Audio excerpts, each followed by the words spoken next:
Você não pode educar o teu marido a ser o pai do teu filho. Você não é pai, nunca foi pai, não vai ser pai. Entende? A paternidade é uma descoberta do pai. A maternidade é uma descoberta da mãe. Hoje eu vou falar 3 coisas importantes que a criança precisa da sua mãe e do seu pai. Tem muitos casais que têm discordância na hora de educar a criança, que até ter um filho estava tudo bem entre os dois, mas depois que chegou o filho, que é o que te obriga a trabalhar nessa relação, né? Agora temos um filho em comum, os dois amamos ele, os dois fazemos questão de educar ele, de guiar ele da melhor forma possível. Esse filho exige que há uma concordância, que há um trabalho em equipe muito mais profundo do que quando você não tem um filho, no casal, né? Então, tem 3 coisas importantes que eu quero falar a vocês que a gente precisa mesmo levar em consideração. A primeira é que a criança precisa, de verdade, uma concordância nas regras práticas. Ela precisa realmente que a mãe e o pai concordem totalmente em tudo que tem a ver com coisas práticas. Por exemplo, precisa tomar banho? A que hora? Depois do jantar, toma banho? Tem que estar concordando. Pode pular no sofá? Não pode pular no sofá? Tem que estar concordando.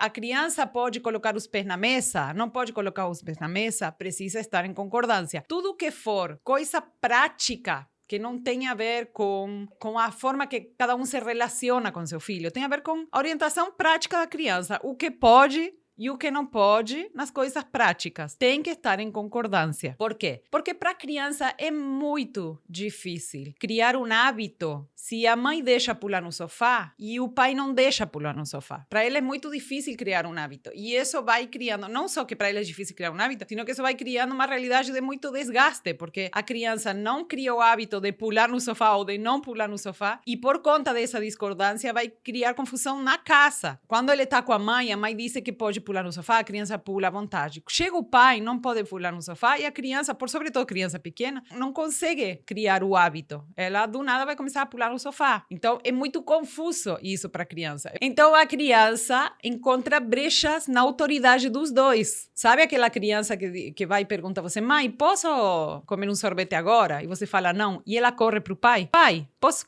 comer um sorvete agora? Por que ela corre para o pai? Porque ela encontra brechas na autoridade de vocês, dos dois. Não importa se é você que autoriza ou se é você que não autoriza, não importa. Ele vai encontrar uma brecha na autoridade de vocês. Então, é uma criança que tem muito mais dificuldade em obedecer. Você fala e ela não faz. Ela tem muito mais dificuldade em se entregar à tua criança. Por quê? Porque realmente ela está tendo brechas ali. Se eu falo para um, pode. Se eu falo para o outro, não pode. Então, sempre tem uma chance de eu fazer o que eu quiser. A discordância entre os adultos, a confusão com a criança. Então, é muito, mas muito importante os adultos da casa, todos os adultos que morarem na casa, que têm autoridade com a criança, se reunirem e colocarem a mesma regra. Pode pular no sofá? Não pode. Tem que escovar o dente quando? Em que momento? Quanto tempo de telas? Em que momento pode usar as telas? Chega da escola, coloca a mochila aonde? Pode deixar na sala? Pode deixar no quarto? É muito importante colocar todas as regras. Pode gritar dentro de casa? Não pode gritar dentro de casa? Onde pode gritar? Pode bater nas pessoas, não pode bater nas pessoas, onde pode bater?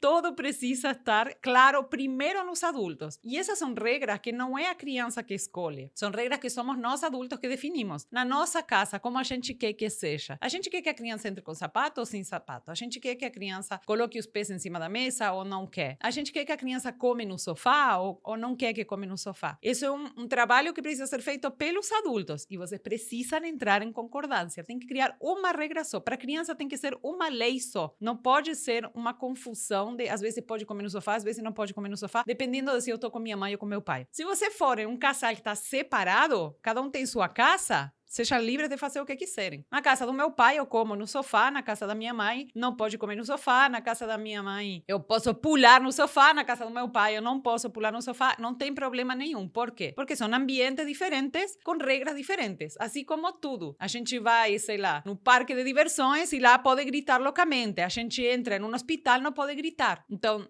dependendo do ambiente, a criança vai assimilar essas regras. O importante para a criança, o mais rico para ela, é união da mãe e do pai. A união dessa perspectiva, de diferentes perspectivas. Então, quando você vai criar uma regra, você diz assim, eu quero que meu filho pule no sofá porque eu acho isso muito libertador. A minha mãe não me deixava pular no sofá e eu quero que ele possa se sentir à vontade de pular no sofá. O teu marido diz assim, de jeito nenhum pular no sofá. Vai estragar o sofá, vai ficar todo sujo. Imagina, tô aí sentado e o menino pulando no sofá. Não, nessa casa não pode pular no sofá. São duas perspectivas completamente diferentes da mesma coisa. O que a criança precisa não é a verdade da mãe, não é a verdade do pai. O que ela precisa é uma mistura dos dois. Por quê? Porque ela é filho dos dois. Ela olha para o pai e ela vê verdade. Nossa, meu pai. Ela olha para a mãe e ela vê verdade. Nossa, minha mãe. Então, o que ela precisa é uma união das duas verdades. Sempre, meninas, sempre dá para chegar em uma solução que deixa a tua ideia e a ideia do pai em paz. Sempre dá. Porque o olhar de uma mãe para um filho é totalmente diferente do olhar de um pai para o mesmo filho. Graças a Deus existe essa diferença. Senão os nossos filhos iriam ficar assim, ó. Se você é uma mãe medrosa, o teu filho vai ser uma criança medrosa. Se você é uma mãe medrosa e o pai é um pai que confia, que expõe a criança mais, eu sempre vejo os pais empurrando a criança para quebrar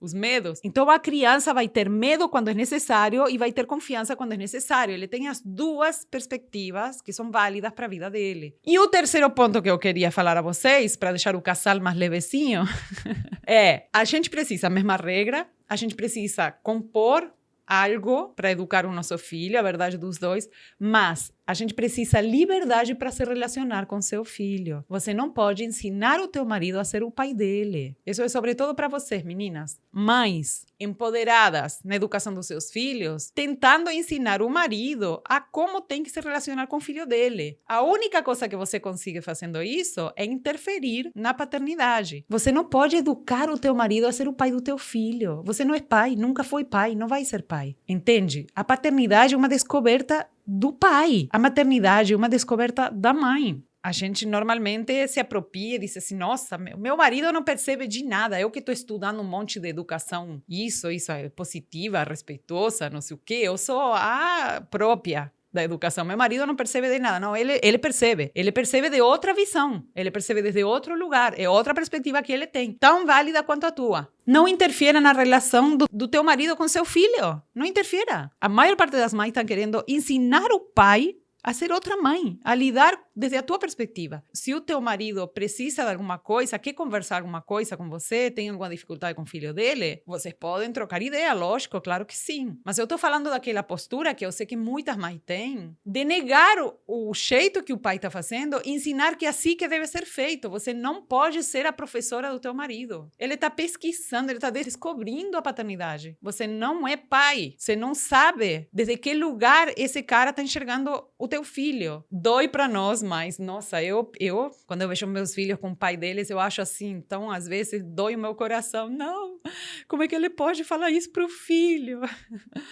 Mas eu sei que eu estou sentindo uma dor desde o lugar de mãe. E eu sei que para os meus filhos é necessário terem um pai sendo autenticamente pai. Agora, é necessário os dois terem a humildade, a maturidade e, por sobretudo, colocar o filho como prioridade. Primeiro, concordância nas regras. Todas as regras da casa vocês precisam concordar. Liberdade na relação. Cada um se relaciona do jeito que quiser com seu filho. Lógico que isso não inclui violência, mas isso não inclui violência no mundo inteiro com ninguém nessa vida. E terceira coisa, o equilíbrio para o teu filho é a composição de vocês os dois. Não é a tua verdade, nem a verdade do teu marido. É a terceira verdade que vocês os dois, com maturidade, se juntaram para criar, ok? É isso, menino, porque o filho nada mais é do que a união de vocês os dois, uma criação de vocês os dois. Então, esse sempre vai ser o equilíbrio para ele.